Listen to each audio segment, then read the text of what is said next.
Hello guys, good morning. So, We'll show you that plant. update tayo sa guys, yung ginawa nating sample para sa ating microgreens. But Bad news.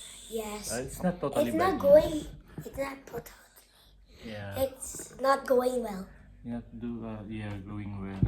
We actually papakita namin sa maybe inyo, guys. put too much water, or we saw not the right temperature. Right temperature.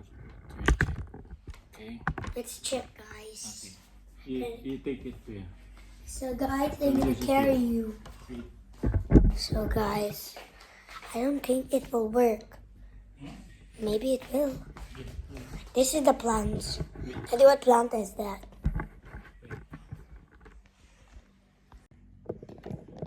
So, this is the lettuce guys. Lettuce. And this is the Broccoli. broccoli. So, may mga amag siya guys. So, Taking that one. yeah.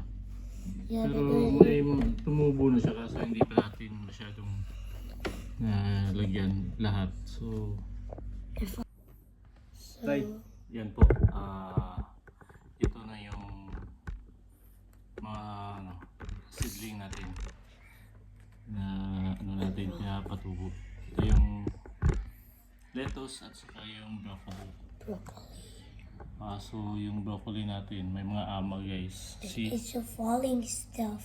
Yeah, and then siguro may mga kulang tayo na dapat i-apply. So this is kasi sample lang to natin eh. So gagawa tayo ng panibago. This is the 5th day. 5th day. Of And germination. this is May worse. tumutubo na siya na Yan. And we got like a little bit falling Yeah. And then pwede natin siyang i-expose sa guys sa and this ilaw. one is strong and this one is weak.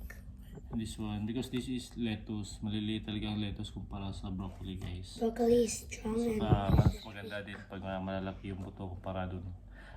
Gaya ng sunflower at saka broccoli, saka yung peas, yan. So, yan guys, yan ang yung update natin ngayon. At saka papaabot natin mga 7 days. Pag mag-failure, gagawa tayo ulit. Siyempre lahat ng mga first time natin eh. So, expected natin na may failure talaga. Pero, okay naman, may mga naman siya. Sana tutubo pa to. So, yan guys. Stay tuned and thank you for watching. See you for the next vlog guys. Gagawa tayo ulit. Bye.